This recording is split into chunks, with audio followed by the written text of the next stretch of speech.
Welcome to the PsyD webinar tonight. My name is Bradley Cipher, and I'm the PsyD Admissions Advisor here at Divine Mercy University. And today I'm going to give you an overview of the doctoral program in clinical psychology at Divine Mercy University. Looks like we have Dr. Emily Dowdell. Welcome. Hi. Emily is a PsyD alumna of Divine Mercy University. So we're going to talk a little bit about her story coming into psychology and her career as a psychologist later on. So without further ado, let's get into it. Welcome to Divine Mercy University. Divine Mercy is a Catholic institution comprised of two schools dedicated to the scientific study of psychology with a Catholic Christian understanding of person, marriage, and family. Founded in 1909 as the Institute of the Psychological Sciences, and in 2014, the Institute launched its MS program in psychology with its focus on educating working professionals. In 2015, IPS was renamed Divine Mercy University, DMU, with the addition of the School of Counseling. Okay, so this is an image of what I just mentioned. So we are one university, Divine Mercy, with two schools, the School of Counseling, which has a master's program, which is chiefly online, though it's also hybrid in the sense that our master's students come to campus toward the end of their time for clinical hours. And also the Institute of Psychological Sciences, which has the doctorate, which we're talking about today, and that is residential in Sterling, Virginia, and a master's program in psychology, which is exclusively online. Okay, our mission is to provide students with an effective academic and educational environment that supports the integration of the psychological sciences and a Catholic Christian understanding of the person, and to prepare students to respond to their vocation as mental health professionals. As I said, we're located in Sterling, Virginia, which is a suburb of Washington, D.C. And to our west, we have the Blue Ridge Mountains. So this is truly a wonderful area. There's something for everyone who's interested in outdoorsy things. We have camping and whitewater rafting and canoeing and hiking and just all kinds of outdoorsy things. And then to the east, we have our nation's capital, which is rich with culture and artistic opportunity. So there's really something for everybody. Emily, tell me about your experience in terms of the location here while you're at Divine Mercy. Yeah. What kinds of things did you do? Did you enjoy or did you do while you're a student here? So when I was a student, it was actually right before the relocation. So they moved the year after I graduated, but we were located in the general vicinity. So in downtown Arlington and Crystal City, but being so close to DC, but also so close to rural Virginia, it was really wonderful. So one of the things that I really enjoyed was I actually took a camping trip out in the Shenandoah Valley, and that was fantastic. My husband is also a fan of brewing, and so we got to go to a lot of different breweries, and also visited some other parts of Virginia that were really just wonderful. I'm just thinking of some of the random places, and it's been a while, so I'm trying to remember the names of some of the cities, but yeah, we went to some of those parts kind of in the Shenandoah area and really enjoyed that. But also being close to DC, we went into the city quite a bit, which was a lot of fun. And there were a lot of different activities for young adults. We got to join like the Catholic Young Professional Association, which was really wonderful. There's just a lot of rich community in the city itself. So we definitely got to enjoy that as well. Wonderful. Thank you for sharing that. Okay, so this is a bit about our accreditation. So we are institutionally accredited by SACS, the Southern Association of Colleges and Schools, and SACS is recognized as an accrediting agency by the Department of Education, and Divine Mercy has voluntarily participated in the accrediting process and met or exceeded all standards in thorough evaluation. We're also approved to operate by SHEV, the State Council of Higher Education in Virginia. And the PsyD program has been recognized since 2006 as a National Registered Designation Program by the Association of State and Provisional Psychology Boards. And perhaps most notably of all, the PsyD program has been accredited by the APA, the American Psychological Association, since 2016. And Divine Mercy has been approved to participate in the National Council for State Authorization Reciprocity Agreement. So there you have it. We're thoroughly and utterly accredited at virtually every level. Clinical psychology is a psychological specialty that provides continuing and comprehensive mental and behavioral health care for individuals and families, consultation to agencies and communities, training, education, and supervision, and research-based practice. Okay, So this is a bit about the nature and structure of our program. So it is 122 hours in total, which includes a Master of Science in Passing en route to the doctorate. So after the first 2 years or 60 credits, you'll have earned a master's in psychology. And then 3 years later, you'll have the doctorate. So that's a total of 5 all told. And then this prepares ultimately for licensure as a clinical psychologist, because the doctorate is required to be a psychologist here in the United States. All right, so in year one, you'll begin coursework. Also, typically you'll start, or at least pick a dissertation topic, if not start researching it as well and finding a faculty supervisor. In year two, coursework continues, though you will start to see clients here on our on-campus clinic. And then in year three, the coursework will continue, though you'll have less of it because you'll be seeing more clients. And the same is true with year four. So you'll have courses, but you'll have less of it, and you'll see lots of clients. So in that sense, it's somewhat resembling medical school, the medical model, in the sense that front loaded the classes, heavy academics, and then it diminishes toward the end. You have a lot more time with your patients or clients. And then in year five, you have the pre-doctoral internship, which is off campus altogether. And typically our students will defend their dissertations in their fifth year, though some do it sooner than that, some do it later than that. But usually in years 4 through 6, people tend to finish their dissertations. And there's no classes in year 5. So you're totally off campus. And our students have had fantastic placements in APA accredited internship sites. So these are just a few among many. So St. Elizabeth's Hospital in Washington, the Psychiatric Hospital of Washington, the Virginia Medical Center. And so, but these are just a few. There are many others. It really depends on your psychological interests, your area, and where you get placed. In some ways, it resembles residency in the medical model. You do get paid for this year, and the salary ranges depending on where you get placed. And also, the better paying ones tend to be military. Anyway, so Emily, would you say that's an accurate depiction? Have I left out anything significant? No, I think that's very accurate. Yeah. Okay, good. I think the only thing I might add is, in the fifth year, it can be pretty competitive getting an internship, and there's a match system, which is similar to the residency program. So when you apply, you don't necessarily know where you're going to end up, and it helps to have a little bit of flexibility in terms of comfort level with different geographic locations. So as you apply, you kind of want to look, in places where you might want to end up too, because it's a great networking opportunity when you start in your internship year. But it doesn't necessarily have to be that way. That's one way to approach it. But yeah, it's a little bit tricky because you kind of go for all these different interviews and you're not sure where you're going to end up landing. And you rank them based on your preference, and then they all rank you. And then there's a match system in the end that tells you where you'll end up. Yeah. So how many programs is it, just an average, do students apply to in that year? I think it really varies. I mean, some people can apply to up to like 15 different sites. I know for myself, I went a little bit lower. I applied to 6 different sites. And I ended up getting 4 different interviews. And then when I ranked 3 out of the 4. And then I placed at my top choice, which was great. But it really varies. And you also, a good strategy for down the road is to look at how many people are actually applying to the site that you're interested in, because that can give you a sense of how competitive it might be. Interesting. Thank you. So is the PsyD right for you? Do you want to help people flourish? Are you interested in the science behind human behavior? Do you want to become an instrument of healing through the psychological sciences? Are you interested in performing psychological tests and assessments to diagnose your clients and create a treatment plan? Are you looking to start a career as a licensed mental health professional and specifically as a clinical psychologist? So these are some things to consider moving forward with your discernment. All right.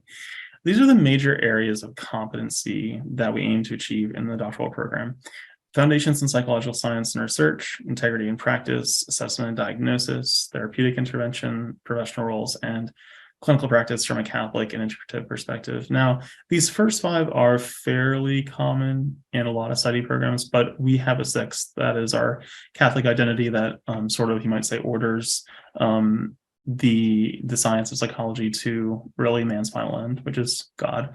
That's sort of, I'm going to go through all of these in turn, just to sort of explain what exactly we mean by them. All right. So first, foundation in psychological science and research. Graduates will attain foundational psychological science knowledge of biological, cognitive, affective, social, and developmental aspects of the human person, as well as a history and systems of psychology, psychological measurement, research design, and statistical method. Graduates have the skills necessary to conduct their own psychological research. 2, integrity in practice. Graduates will be knowledgeable in the areas of diversity and ethics and display critical thinking, self-aware and reflective practice, and self-care. Graduates will demonstrate responsiveness to supervision, collegiality, and professional comportment in professional practice. 3, assessment and diagnosis. Graduates will be able to conduct clinical interviewing, perform intake evaluation, demonstrate knowledge in the administration, scoring, and interpretation of psychological assessment, integrate multiple sources of test data and clinical interview information into a written report, diagnose and develop a treatment plan. 4, therapeutic intervention. Graduates will be able to demonstrate, case conceptualization, treatment planning, building and maintaining a therapeutic relationship, psychotherapy skills, crisis management of urgent and special circumstances, and discharge planning. Professional roles. 5, graduates will be able to function in a variety of required roles of professional psychologists to include consultant, educator, supervisor, practice manager, and program evaluator. They'll be able to work collaboratively within interdisciplinary teams and with clients. 6, clinical practice from a Catholic and integrative perspective. Graduates have developed a Catholic understanding of human flourishing in the individual person, marriage, and family life, and be able to integrate this with psychological sciences in clinical practice. Okay, these are some sample employment tracks. It's totally not exhaustive. There are many other different avenues you could go within clinical psychology, but these are just a few. First and most obviously being a licensed clinical psychologist, but also things like a clinic director, a psychiatric technician, a psychiatric crisis unit interviewer, community mental health social worker, a drug abuse social worker, a drug and alcohol specialist, a certified alcohol or drug counselor or therapist, a professional psychological resource advisor, psychological behavioral therapist, a health project director, a group home director. So as you can see, this list, though incomplete, there's quite a lot of things you can do.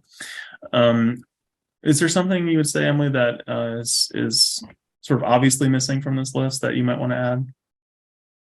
I think, no, the psychiatric crisis unit interviewer is rather specific. I guess I would kind of broaden that a little bit and say like a psychologist in a psychiatric hospital setting, but that's just, and also I might add like a psychological evaluator or a forensic psychologist. I didn't see those. Oh, yeah. Also neuropsychology too, if you have an interest in that specific subfield, although that does require additional training through the PsyD. Sure. I'm looking at it too, like the drug abuse social worker and community mental health social worker. I feel like those might be more of like a master's level education instead of the PsyD. Sure. Okay. On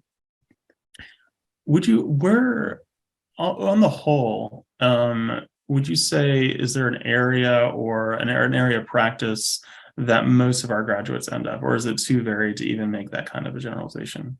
Yeah, I don't know. I think it varies quite a bit, but I would think that a lot of our graduates end up in private practice or in community outpatient centers in the position of either opening their own practices or working in group practices, providing outpatient therapy.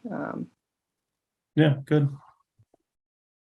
All right, these are some student testimonials, alumni that have commented about their experience here. So James Walovich has said, in our clinical psychology program, the training is focused on healing the whole person. Kristen Long, I was drawn to the PsyD program and desired to serve others in a more profound way than my previous positions offered.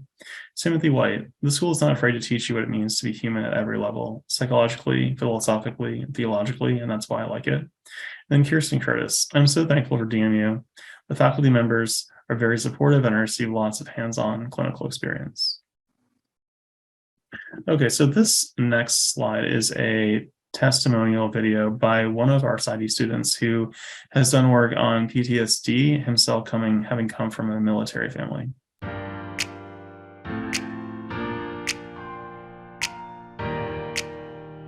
Hi, my name is William Johnston, and I'm a PsyD student at Divine Mercy University, currently approaching the end of my third year in the program. Military service runs in my family, and so both my grandparents served, my parents both served.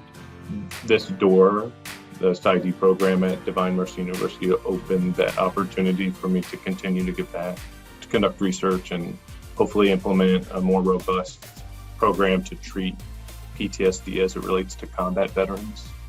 DMU has certainly provided the integration that I've sought in terms of my formation, both the philosophy and theology core, in addition to the psychology curriculum, has provided me growth in terms of my faith and my role as a husband and father, and of course a psychological clinician. So in essence, the Catholic Christian meta model of the human person is why I'm here, both for my own sake as well as the sake of my future clients.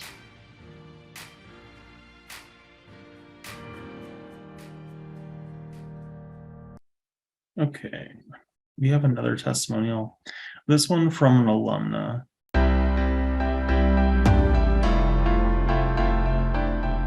I would say that being a student at Divine Mercy University, or DMU, is one of the best things that happens to me. I really appreciate a great support from faculty members and also classmates.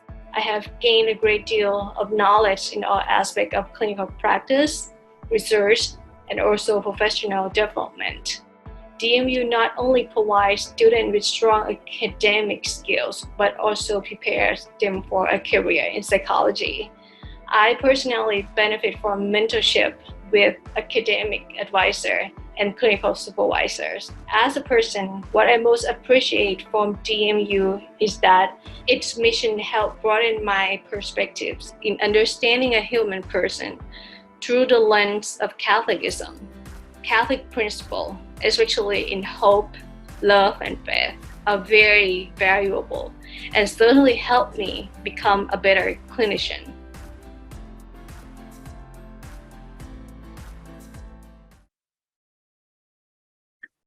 Okay, this is a brief overview of our faculty.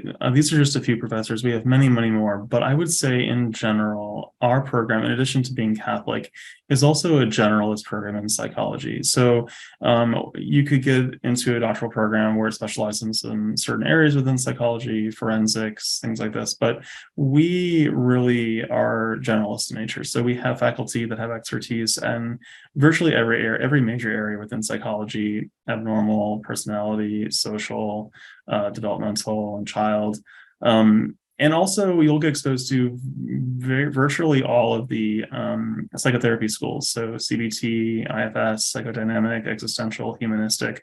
And so really we would say that the advantage there is that, you can come in sort of with the areas that you sort of are most interested in, but be open to exposure to new areas within psychology that maybe you didn't think that you would like as much as you ended up doing. So at any rate, these are sort of just a few of our professors. So Dr. Lisa Kulicki is our program director. She specializes in adolescent, adult, and couples therapy. To her right, Dr. Diane Graves is a child and developmental psychologist. And to her right, Dr. Anna Picarar specializes in addiction and trauma. These three gentlemen at the bottom were the founding faculty members of Divine Mercy University, Drs. Scrifani, Nordling, and Bitz. Scrifani specializing in cognitive behavioral therapy and group therapy, Nordling in child, marriage, and family, and Dr. Bitz's work really kind of sits at the nexus between Christian theology and modern psychology. He has, to my mind, just a fascinating story with his conversion to Catholicism. And really, I mean, you might say the genesis of the university kind of originated there. Anyway, let's move forward. All right, so this is a bit about licensing. All right, a license to practice. So is licensing required? A license to practice is required by each state and or jurisdiction where individuals might practice as a counselor.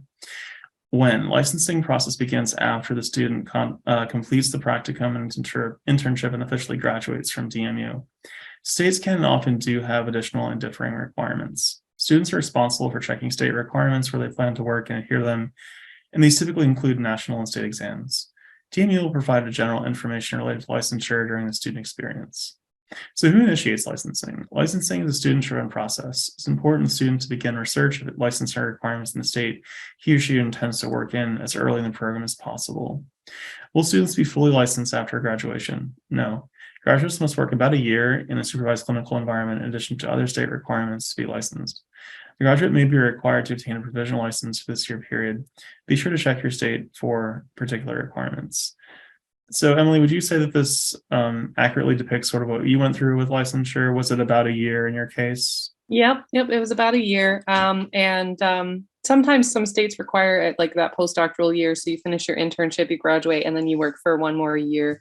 Some states don't require that. So it's really important to research and look at the state boards and what they require, especially because certain states stipulate certain hours. So some states have more hours than others. Florida is notorious for requiring more hours than the majority of the states. But you want to make sure you really look into the states where you might want to practice or you would potentially consider practicing, because you want to make sure when you're getting your hours for clinical training that you get enough to satisfy the licensing requirements.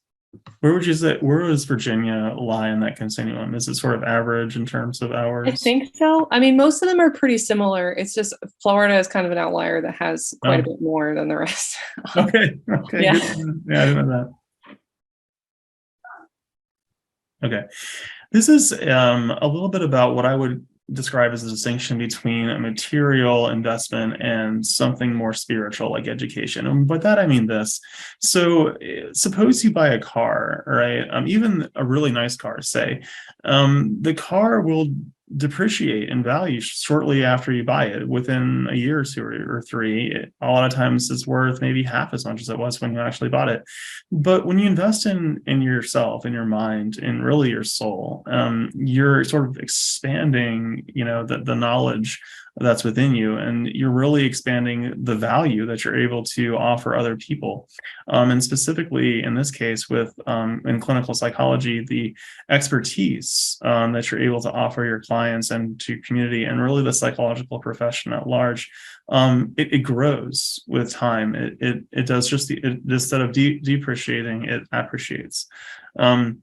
So I think this is a really helpful thing for a lot of people to kind of keep in mind, is to truly play the long game with this, because it's it's a significant investment in time and in money, but really it's something that pays itself forward over the hopefully decades of your career. Just to add, I would say that the resources and education that you receive through the PsyD program, you'll continue to use. I mean, I find myself digging through my folders and files from things that I learned when I was in the PsyD program. And, I've been outside of the PsyD program now for 3 years. But, I'm still going back to some of those resources and some of those courses for reference and to just kind of get a deeper sense of what I learned at that time. Makes sense. Thank you. Okay. This is the investment itself. So at $1,095 per credit for 122 credits, it's $133,590 all told. That does not include fees or indirect expenses. There are a number of options by which students have paid for their education. So things like different loans and grants offered by the government. Once you submit your application, our financial aid office will get in touch with you to start walking you through the process of how to best pay for the investment. We offer lots of different ways of defraying the cost. For instance, we offer assistantships on campus or work-study programs. We have a number of student workers here on campus, say in the admissions department or others in the business office. Students in these programs typically work between 10 and 20 hours a week at the very most. And this is a great way to make money, defray costs, and also do work that's not super difficult. The PsyD is a demanding program, but this job isn't. And so it fits in well with your schedule. So here's some other financing options. The financial aid office will explain this in a lot more detail, but I want to highlight one in particular, namely the diocesan investment. So what that means is it's an MOU that can be arranged with the diocese to pay for usually about 15% of the total cost of the tuition provided that the student's willing to return to, said diocese after graduation and do certain work for the diocese, whether that be testing, conducting psychological testing for, say, for seminarians or working for Catholic Charities. It really kind of depends. These are some other, a number of other scholarship opportunities that we offer our students. So once admitted, I highly recommend you peruse this and figure out which one of these applies to you. Now, granted, not all of them is likely to apply to everybody. However, this is a great way to kind of knock off some of the costs of the program. In addition, I would be remiss if I did not mention that most of our students do not pay this full sticker price. Most students get about 25% off in financial aid. So that's another sort of thing to keep in mind in terms of paying for it. All right. Oh, and our top merit scholarship is awarded to students, typically between 2 and 6 students per year, though it depends on the year, are given a 50% off scholarship. And sometimes it's less than that, depending on if you're a runner-up. Say, I mean, you might get awarded 25% off of tuition. And this is largely based on academic merit, things like GPA and GRE and things like this. Okay, this is a bit about entrance requirements. So we require a baccalaureate degree from a regionally accredited school. We do prefer that degree have been in psychology, though many of our students do not have psychology backgrounds. Yeah, there you have it. And so that's not a problem at all. For those students, however, we do require a online class during the first year. It's really not a very difficult thing. I mean, it's really an undergraduate class in psychology spread out over 2 semesters in the first year. So it's definitely manageable with the other courses that you'll be taking with the other students in your cohort. And then a GPA of at least 3 on a 4.0 scale. And now, if you have just less than that, talk to me and we might be able to work something out. So if you have a borderline GPA, please, don't immediately discount yourself. Something could probably be arranged. All right. This is a rundown of the admissions process. So the first thing to do, if you've gone through this with us, you've seen sort of like the scope and trajectory of the program, and you like what you see, and you want to move forward, I recommend applying. The first thing you must do, though, is complete the online app, and that's easy to do. You could do it today if you wanted to. It could take 20 to 30 minutes. And then once that is submitted, the financial aid office, like I mentioned, will get in touch with you. We do maintain communication, and once all documents are submitted, and by that I mean the other parts of the application, which actually I'll talk about that right now. So in part 1, this is the one that you can do completely online. It's really easy to do.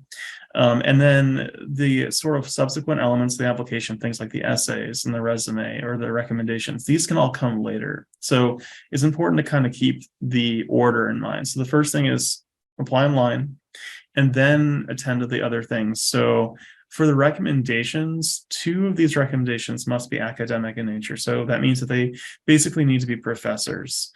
We do certainly, if you have 3 professors that could recommend you for this program, that's fantastic. I know that our program director, Dr. Kurlicki, really likes academic recommendations, being an academic herself.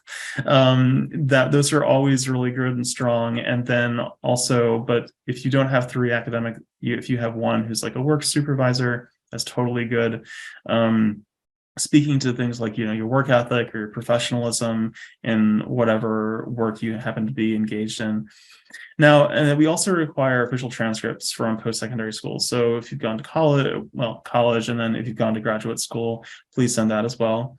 Also, GRE scores. The thing about the GRE, I've discovered after talking with a lot of prospective students, is this tends to scare a lot of people away. But please do not let the GRE get in the way of fulfilling your dream of being a clinical psychologist. It's an element of our application, and our faculty does consider it, but it's a smaller one, and sort of like, you might say, a constellation of other elements that are more important in the application, things like your interview, which we're going to get to in a minute, but also your essays, your recommendations, what people say about you, are more important, in your academic transcripts, things like this. The GRE, it's not something that for at least for our purposes, killing yourself with studying. I mean, we don't have a cutoff score that we're looking for, such that if you don't attain a certain score, you're excluded from admission. That's not the way it works here. So it's just something that I recommend maybe look at a practice test or 2 or 3 to kind of familiarize yourself with the format, but then just sort of bite the bullet and take it, because chances are you might do better than you think. The other thing we should talk about are interview dates. So we have 3 interview dates per year.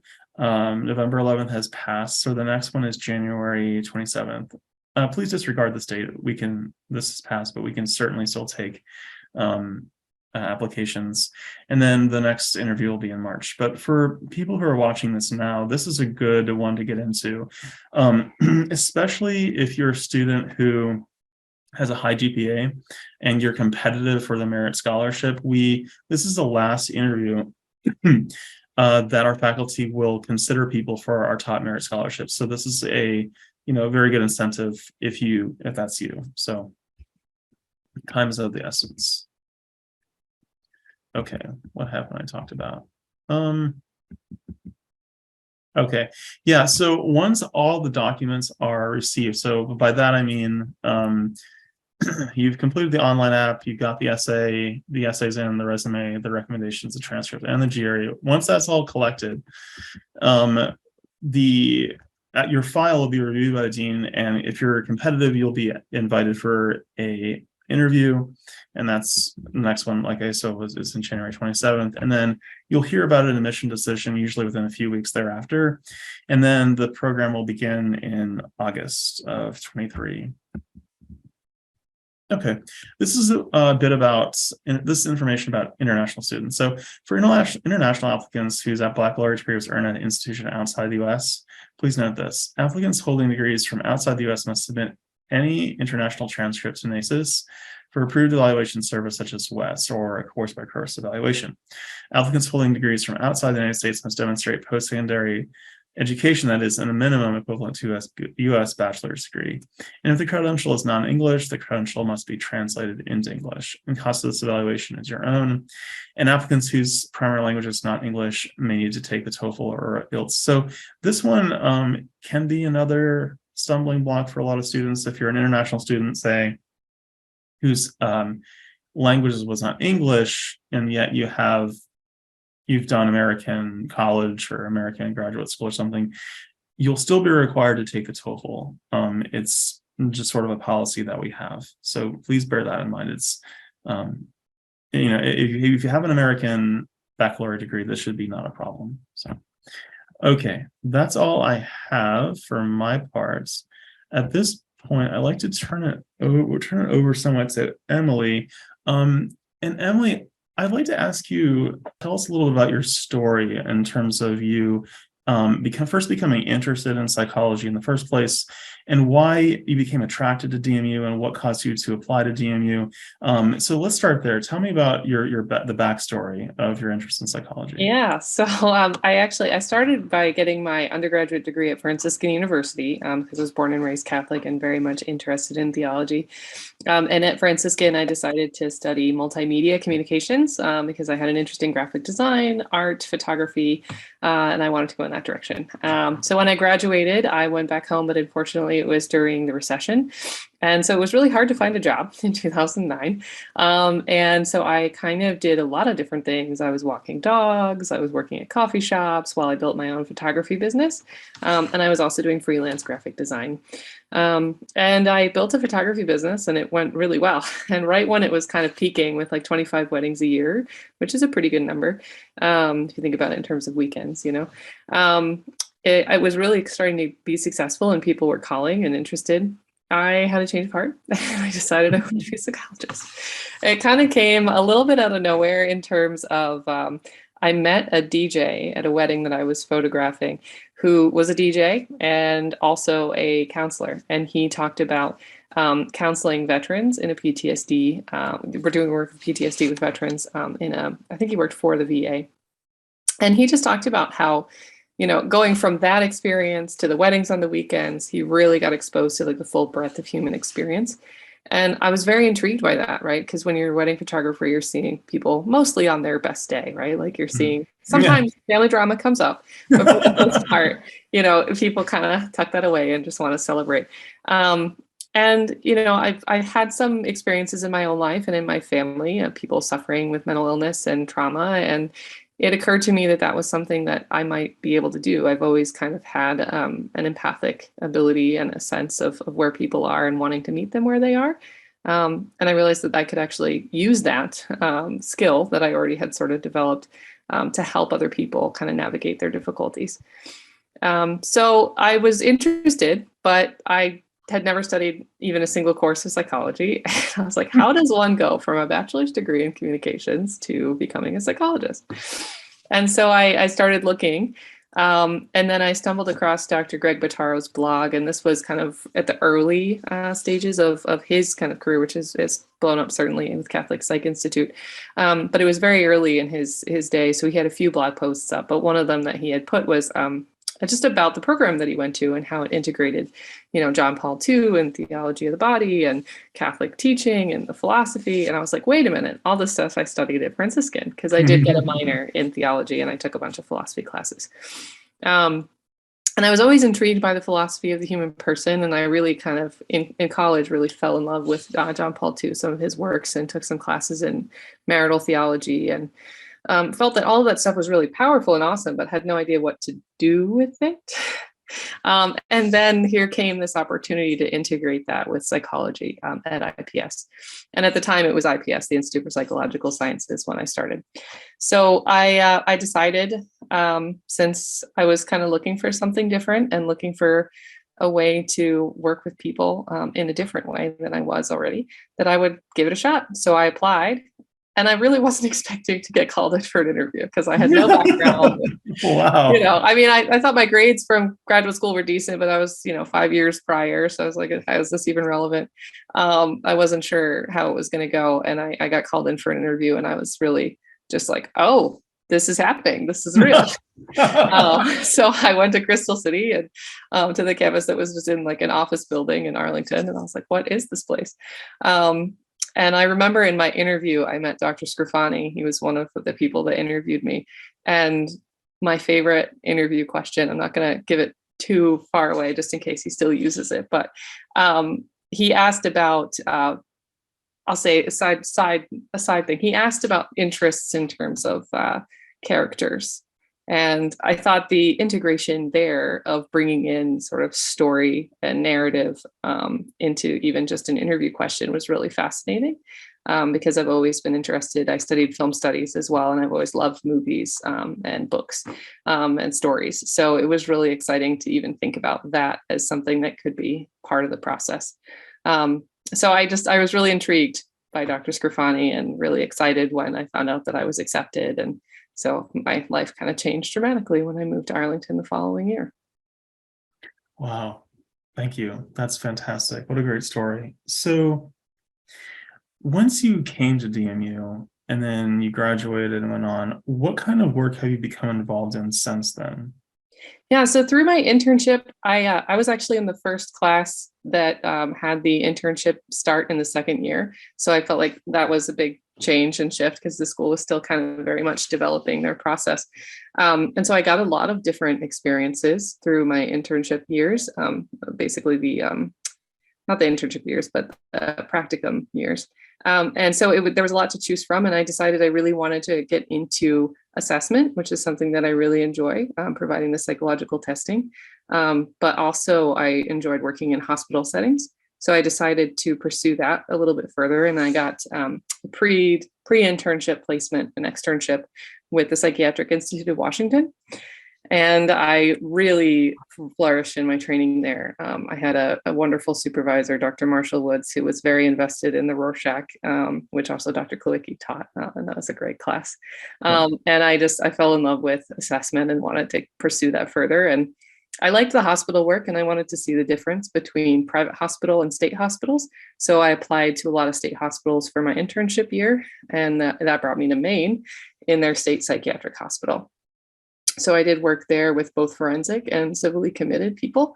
And it was a more intense setting in terms of just what people were struggling with. But it certainly gave me a well-rounded understanding of where mental illness can manifest and how it can manifest. And since then, I've actually shifted over to more private practice. So I worked at Catholic Psych Institute after working at Riverview Psychiatrics. So I was at Riverview for my internship and then my postdoctoral year. Actually thought I was going to stay there because I really liked being in Maine, and I'm originally from New England, so it felt like home. And I connected well with the professionals at the hospital, and I really liked being on a team, working with all the different disciplines and like the hospital setting. But then an opportunity came up to actually work with Dr. Bottaro, and I was very excited about that. So I jumped at it because it also gave me a chance to move back to Rhode Island, where I was originally from. And so I worked there, but it was kind of during the pandemic. So I did a lot of remote work while I was there, and really got a chance to kind of dig deeper into the things that I was trained in at IPS, because they have a very focused, they're pretty focused on interpersonal process theory. So we sort of dug deeper into that and some of the other resources that Dr. Scrifani had taught in his courses. And so I stayed with them for 2 years, and then another opportunity arose to work at Rua Woods in Cincinnati, and that's where I am now. Wow, fantastic. Thank you for sharing that. So you mentioned the question that Dr. Scrifani asked you in the interview about narrative. And then you also mentioned interpersonal process theory, and sort of the, IPS or DMU sort of focus on that. Yeah. Can you would you say that it's the case that was something that was sort of something of an intellectual crucible for you in terms of the way in which an idea or ideas that you encountered at DMU sort of changed the trajectory of your professional career and the way that you think about psychotherapy or just the role of a psychologist? Is it that, or is it more than that? Yeah, I mean, I think the relational approach is very much at the heart of what IPS does. And there are a lot of different perspectives on psychotherapy. People come at it from thoughts, or they come at it from feelings or behavior. You have CBT, EFT, like all these different abbreviations. The T's. Yeah, all the T's. But I think that when you realize that the relationship is going to be the foundation of any of those methods, and you can use the relationship as the vehicle for change, then that really kind of changes the way that you approach the process and how you work with people. Okay, so it wasn't like one particular thinker, like, Rogerian or anything like that. It was really sort of the foundation in the relationship was super important. And I kind of consider myself a little bit eclectic because I kind of take a lot of different tools. I really like to tailor what I'm doing to the person in front of me and meet the person that I'm working with. So if, the interpersonal process model works for that person, then yeah, let's do it. But if they need something a little bit more concrete or more directive, then I'm going to pull out tools from CBT or EFT or, ACT and drop all the acronyms. No, I do use a lot of DBT skills for people too, for like emotion regulation and things like that. But yeah, just like kind of taking the different pieces that fit and apply in given situations. But what I think I've come to be most passionate about, and I'm still growing and learning tremendously is assessment for religious and seminarians. So that's been a big focus the last probably 3 years of my training. And then I've been trying to really do a lot of extra sort of CEs and participate. So I'm part of this Catholic Psychotherapy Association, and they have like a seminary assessment special interest group where there's monthly lunches, and you just get to kind of network with the professionals there, and it's really valuable. Excellent. What would you say was the most rewarding or just sort of like the best thing about DMU in your experience? The professors and the community. So I know that's kind of cheating because I did two things, but That's fine. No, I look back and I have so many people that I keep in touch with, or that I at least think of often. Life can be a little bit busy. I've actually got 3 kids that I've had since being in the program, so Yeah. it gets a little busy. But it's amazing, just like the quality of relationships that you build when you're so concentrated on sort of the same direction, right? Like you're in this cohort and you're all together, and you start to sort of branch off a little bit when you get into your 4th and 5th year, but you still maintain a connection, even if it's not continuous, or like you're continuously reaching out to the people. You still can look back on those relationships, and there's something solid there that you could come back to. And I feel the same way about the professors as well. I think of a lot of them often, and they gifted a lot of themselves in their courses, and I'm grateful for that. Totally. So to sort of take the counter of that, what would you say in your memory was the most difficult or the most challenging part about your time in the doctoral program? The changes.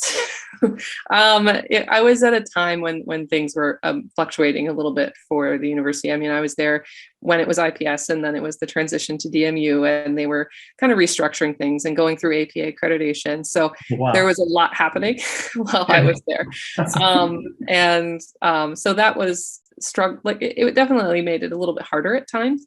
But I like to think that I'm a bit flexible, so I was able to kind of roll with it for the most part, but sometimes that was a bit disorienting. Okay, so what did you write your dissertation on? So I looked at the boundary between psychological and spiritual. So I interviewed a psychiatrist who had done basically supported clergy in evaluating people who could be psychotic or have psychotic processes at play, rather than necessarily having a spiritual issue, and sort of looking at the overlapping features that can get confused, and then wrote about the roles. So if you were a mental health professional and you were encountering something at that border and wondering, is this a spiritual issue or a psychological issue? Would you be qualified to make that distinction, and what would it look like to make that distinction? That sounds absolutely fascinating. I want to ask you more questions about that, but I don't know if this is the right time. Okay, so in your opinion, what would you say would be some of the best reasons to apply for and persevere in the doctoral program? And what would be maybe some of the worst reasons to become a psychologist? I'm a nerd, so I like to get into the weeds and research things. So one of the reasons that I ended up applying to the PsyD was because I wanted to do a dissertation. But I think that dissertation could be the answer to both questions, depending on who you are. It's a challenge, and if you pick a topic that you're really devoted to, it can be really rewarding and enriching. And it can also be a bit of a slog and add a lot of mental exhaustion to the process. Interesting. Okay. What would you say? Okay, so you mentioned Sirfani and your initial interview. And you talked about sort of like the professors in general as having been some of your most memorable parts of the program. But could you speak a little bit about individual people that really mentored you in a way that was super helpful for you moving forward into your career? Yeah. So Dr. Lakhmatov, who unfortunately is no longer there, was a huge inspiration for my interest in assessment.